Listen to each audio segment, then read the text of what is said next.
Olá pessoal, tudo bem? Eu fui fazer um passeio para conhecer o Memorial da Epopeia do Descobrimento. Local incrível! E a primeira coisa que você faz quando você desce as escadas após entrar, você olha para trás e vai ter essa frase: Valeu a pena? Tudo vale a pena quando a alma não é pequena. E do outro lado continua: As viagens são os viajantes. O que vemos não é o que vemos, senão o que somos. E realmente, eu gostei muito do passeio porque eu tive uma imersão no passado, eu tive um bom contato com o guia e isso ajudou bastante a ter gostado muito desse passeio. Quando eu fui ver na internet, muita gente reclamando do preço, da condição das coisas que estavam ali em exposição, tudo réplica, mas como essas duas frases já vão definir mesmo o que você vai fazer ali. Ali vai depender de você, não em si das coisas que estão ali. O guia ajuda bastante a você ter essa imersão no local. Mas depende de você também gostar de história, gostar de conhecer coisas. Não é um passeio comum, igual você faz no Ecopark, por exemplo, que você vai se divertir. Aqui você paga R$ 30 para entrar, não tem meia entrada, mas você vai aprender coisas, é uma aula de história. Então é muito diferente, eu acredito que por isso que muita gente se decepcionou. Após formar o grupo, o guia vai começar a fazer as explicações sobre a mata. Algumas árvores que estão ali plantadas, que são bem específicas, tem toda uma história cada uma delas. Principalmente o pau-brasil, que é uma das principais ali, ele vai contar a história dela e a importância que ela teve. É uma pena muito grande o não poder filmar o guia e as explicações que ele passou de cada detalhe, de cada planta, de cada árvore. Quando entrou no salão, ele explicou detalhadamente cada quadro, o nome de cada personagem ali importante, a história, o que ele fez, qual a importância dele. E isso é o que definiu ali o passeio em si. Você acompanhando passo a passo, conversando com o guia, tendo essa boa interação com ele, você mergulha no passado e começa a ver a evolução desde o descobrimento do Brasil. Infelizmente também, tudo é réplica. Os azulejos, as pinturas, as esculturas, tudo são réplicas. Igual os azulejos portugueses, ali eles estão em perfeito estado de conservação, são bonitinhos, como se fossem recém-feitos e colocados na parede.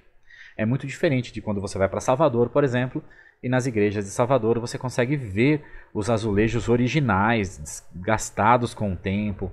É muito diferente. Mas é bom você ter esse contato com as duas ideias, né? A réplica, que está ali para representar o que foi, e você ver o original também.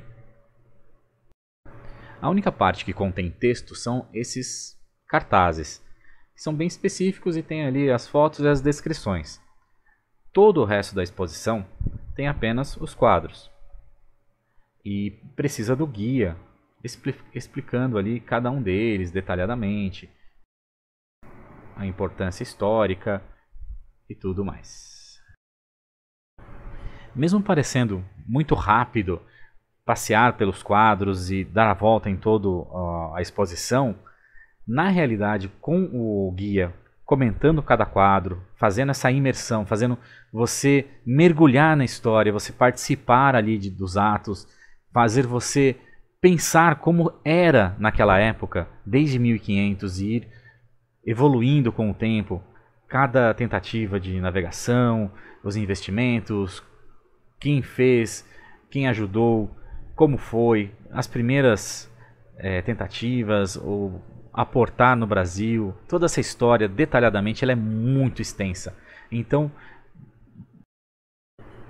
para mim, a melhor parte é essa demonstração dos equipamentos utilizados na época.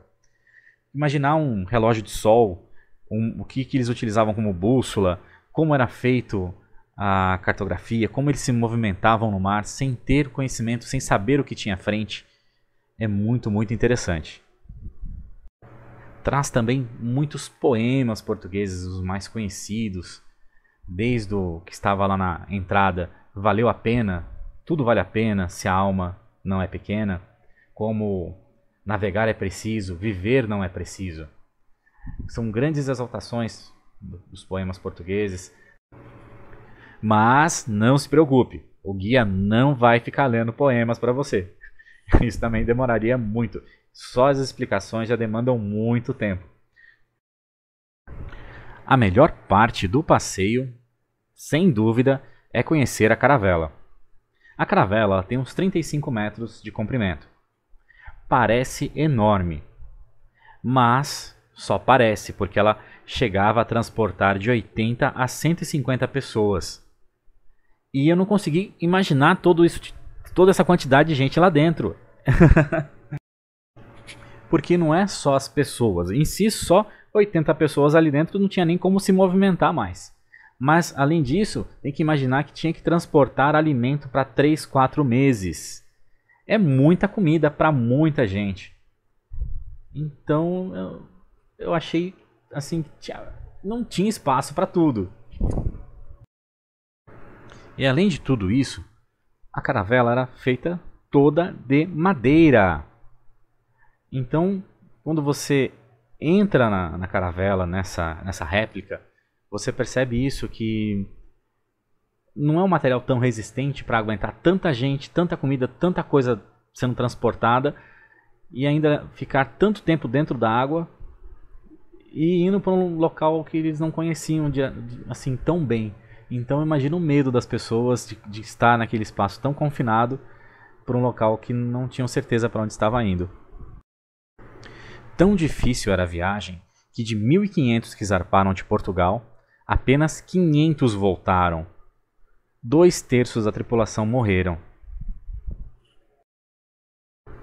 No porto de Lisboa tinha a frase de "a praia das lágrimas para os que vão, a terra dos prazeres para os que voltam".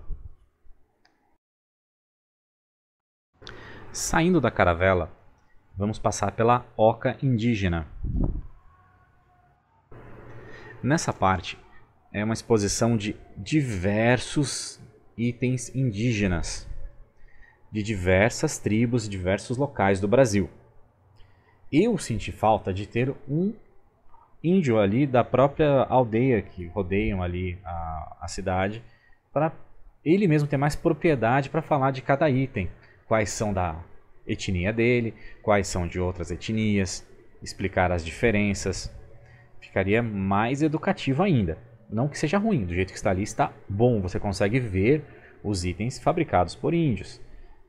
Itens ali muito antigos, itens mais novos, mas faltaria um pouco mais de detalhe em cada item. Ao contrário do que aconteceu no salão e na caravela, que trouxe muitos detalhes do dia a dia, de como era a época, de como as pessoas viviam, na caravela, como as pessoas faziam a comida, onde o capitão dormia, todos esses detalhes traziam uma imersão muito grande para você imaginar aquele período, como era naquela época. Na Oca Indígena não ocorreu isso. Foi mais demonstrado os itens, um item de cada vez, mas sem muita história, sem muita interpretação de como era usado aquele item. Então você tem ali para você observar, você tem que imaginar, né, como era utilizado, como era a vida ali, porque não teve essa interação como teve nos outros locais. Aí eu volto naquela primeira frase. Valeu a pena? Tudo vale a pena se a alma não é pequena. O passeio foi engrandecedor.